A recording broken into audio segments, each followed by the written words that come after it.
Right, let's get started. We're going to make a border, and like I said, there are many ways of skinning a cat, and I'm just going to show you one of the ways, which hopefully will also introduce you to some new tools. Okay, we first need to open the pictures that you'll find on your CD. Let's just get this up here. That is going to be the picture that you're going to use for your textures, for your border, and that is a window border, which you'll find under there. You can see the name of the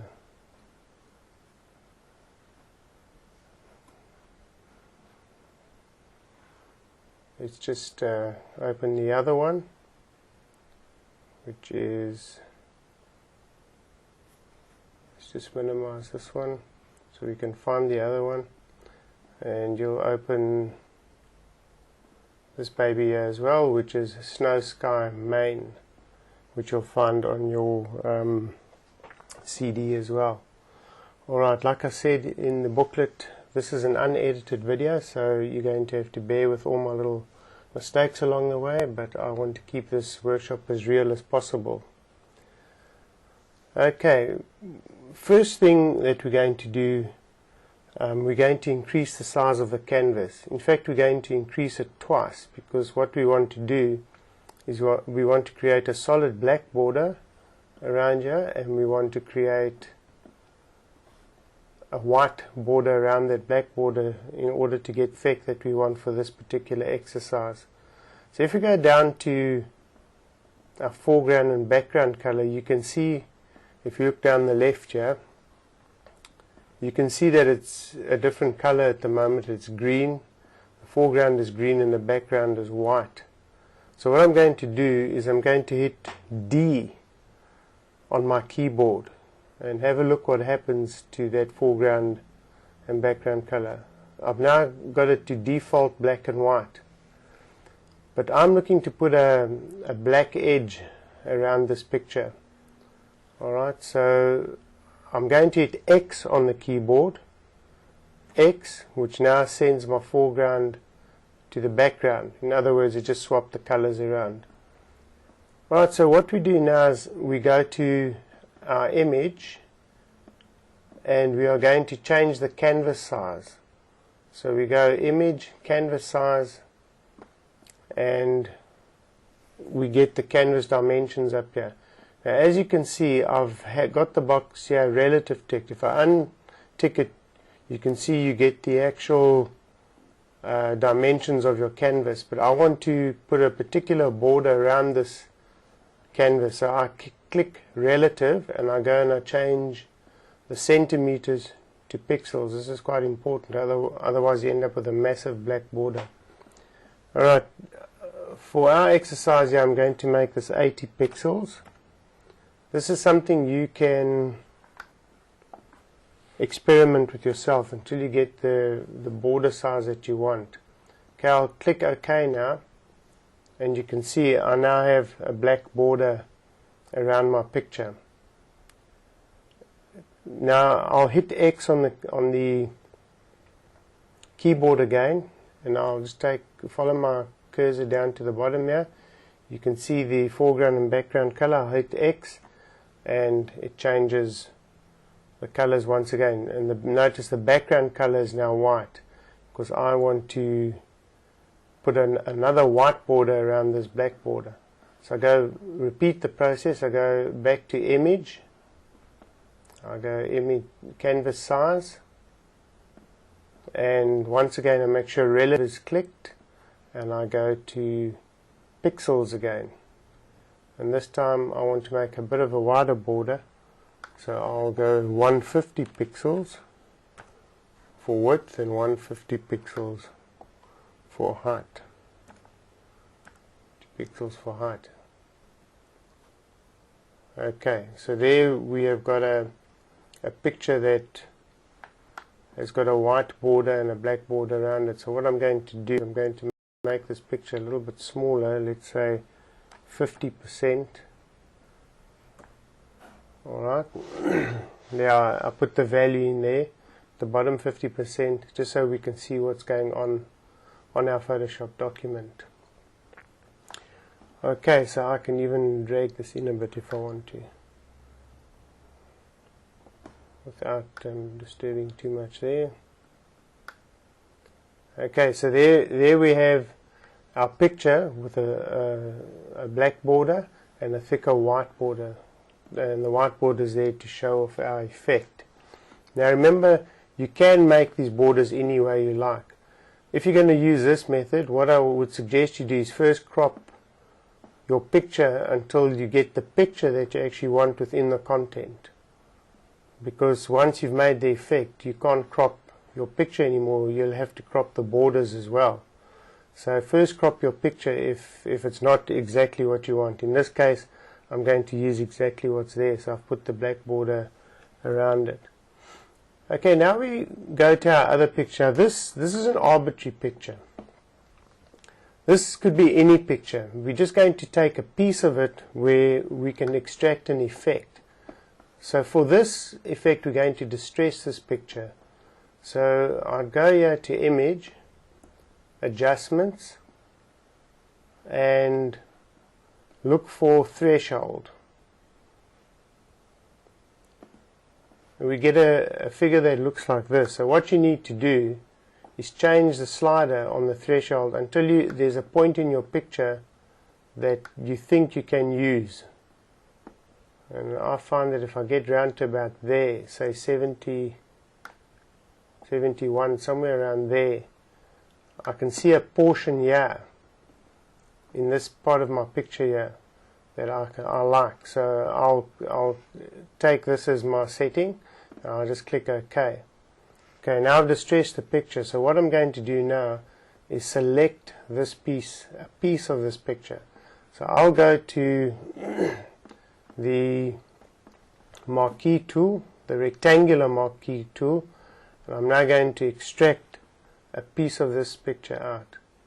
Alright, so I think I'll just take from there to there. Can you see the marching ants there? Alright, so those marching ants have selected the piece that I think I can use for my picture. You can use any other piece. You may have wanted to use a little piece down the bottom here, or on the side, or the corner. It just depends what you think will look good on your picture. And also, the patterns that you get here will depend on the picture that you take to distress, so that you can extract a piece of the pattern from it. So what we do now is we go up to Edit and we copy, and that would be Control C on your keyboard, and then we activate our main picture again and we go Edit, Paste. Okay, right. So we now have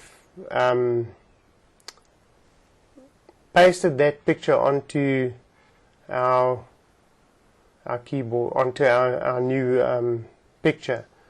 So what do we do now? Now we just need to move it and scale it. So take your Move tool and move it onto the border there. And what I'll do is hit the Show Transform Controls, which is at the top of your there on your options bar. You just click that and you can see the control functions for transforming here. So we size this until it reaches the edge there, and we pull it until it reaches the edge over there, and then we apply that transform. You can take the controls off to have a look what it looks like, and you can see already we've got some sort of effect on that border. So all we do now is we want to put this same border we've created at the top, we want to put it at the bottom. So we can call our layers up by hitting F7, and I can duplicate that layer which has the border. So I'll just drag it down into the icon at the bottom for a new layer. It duplicates that layer for me. So now I can pull that layer down, but this layer is now upside down. You see, if I placed it there, it doesn't have quite the same effect. So I go to Edit, Transform, and I go down to Flip Vertical. There we are. There it's flipped my image the other way around, so I can now place it the same as I've placed the one above. Okay. Now we need to make the side one. So once again I go to my layers and I duplicate this layer by dragging it into the icon at the bottom. I can also, if I wanted to, I could have gone to layer, duplicate layer there. Okay, but instead I chose to just pull it into the icon. It's a lot easier. Okay, so now I've duplicated this layer, so I drag it somewhere into my picture, but now I go back to my show transform controls at the top there, and I spin this picture around. I rotate it because I need to fit it on the side. Okay, if I look at the top of the picture, I can see my markings there. I want 90 degrees, so I can go in there and put exactly minus 90. Just note that there is a minus 90 on that one. Okay, and there it's exactly 90 degrees that I've moved it, and I apply this picture by ticking there or hitting enter on the keyboard. Right, so now I drag him to the side, and I need to fit it in here, so I'll just keep resizing it until it fits in.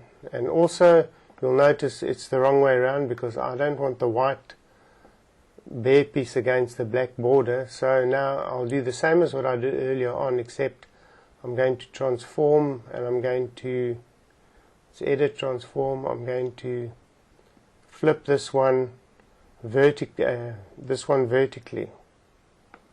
Okay, so there, he's flipped vertically, and he's now sitting more or less how I want him to sit. Sorry, he must flip horizontally. Edit. You can flip him vertically as well, but we need to get that white space on the other side. So we flip him horizontally. Okay, there he fits nicely. See? So he's in there as well. And now by the same token you duplicate this layer. Well, first let's apply the effect, and then let's go down and duplicate this layer finally to get the other border. We drag him across, and as we did earlier, we've got to drag him, flip him horizontally.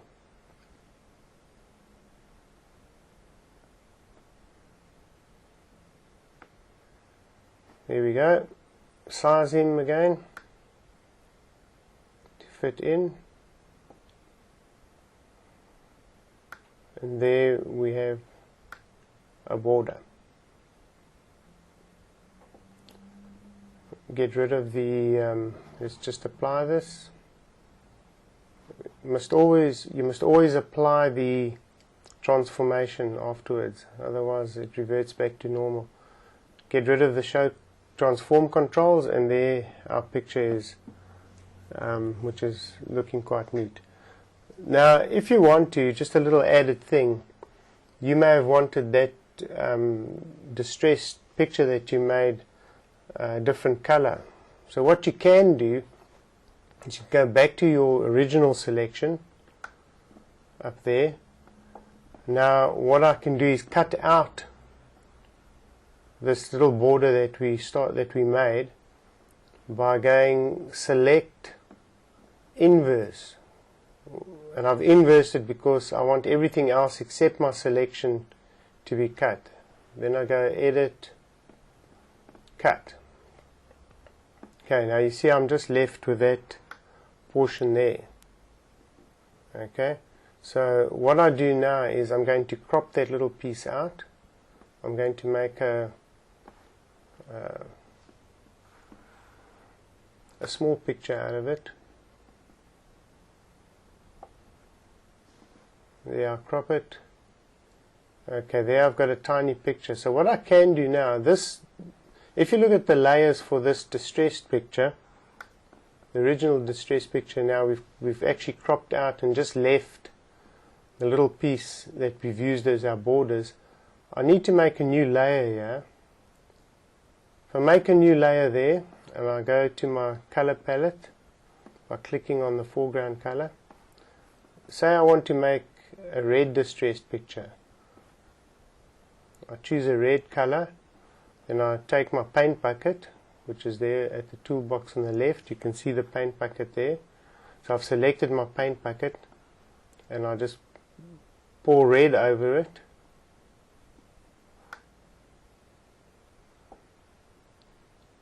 Okay.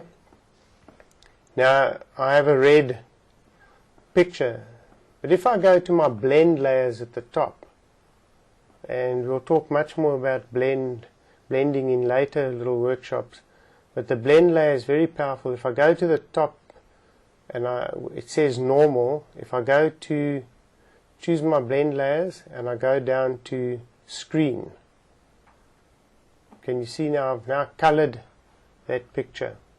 So if I want to, I could have created a red border on my main picture, and I drag my border across here. Just ignore that signal on I haven't set my colors yet.